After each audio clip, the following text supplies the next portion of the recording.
पहले हम देखेंगे टीचर्स का स्थान हमारे समाज में, हमारे शास्त्रों में क्या है। तो जितने भी प्रोफेशन है, जितने भी पेशा है, सब में सबसे सबसे उत्तम, सर्वोत्तम पेशा बोला गया टीचिंग का।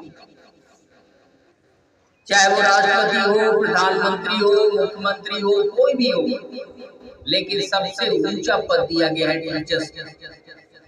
टीचर्स को नेशनल बिल्डर बोलते हैं, राष्ट्र निर्माता कहा जाता है। ये उपाधि किसी को नहीं है। यही कारण है कि राष्ट्रपति और प्रधानमंत्री बनने के बावजूद बहुत सारे व्यक्ति की इच्छा होती है कि काश मैं टीचर होता, क्योंकि आपको एक जीवन बनाने, जीवन गढ़ने की प्रेरणा आप बच्चों में डालते हैं, एक नया भविष्य तैयार करते हैं। तो सबसे उत्तम काम है टीचिंग का।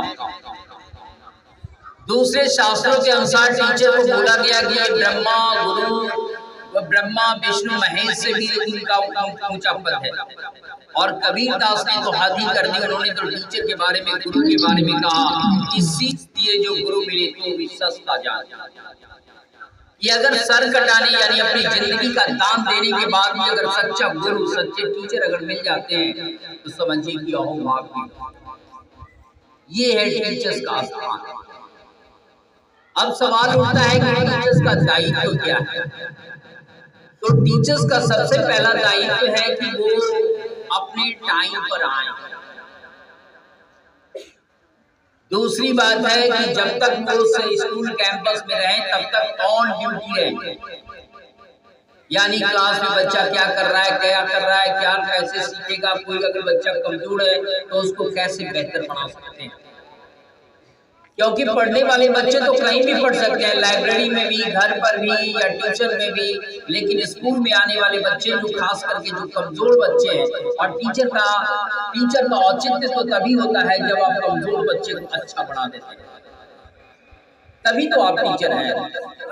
तेज बच्चे तो कहीं भी तेज हो जाएंगे, घर पर भी, लाइब्रेरी में पढ़कर, ट्यूशन से, किसी से प्रकार का, या अपने आप से, जैसे कि एकलव्य बन गया। तो ये है टीचर का सबसे पहले दायित्व। और सबसे बड़ी बात है कि कोई भी काम जो है अपने आप में, जिस काम के प्रति ईमानदारी नहीं है, वो समझिए कि वो काम जो है आपको फल नहीं दे रहा है। आपकी किस्मत, जो अच्छी किस्मत जो है, बुझ जाएगी।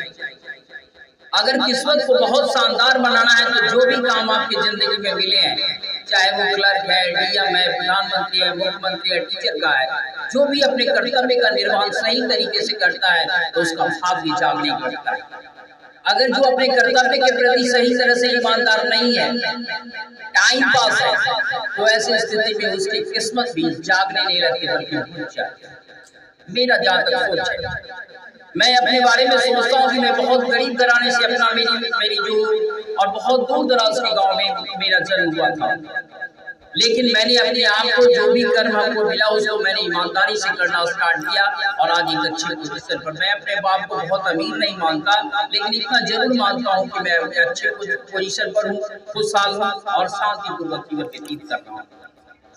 ये मेरा, इसमें कोई बात नहीं है। इसमें सबसे बड़ी बात है कि मैंने जो काम लिया उसको ईमानदारी से किया और शायद मेरा सोया हुआ किस्मत ही जागा।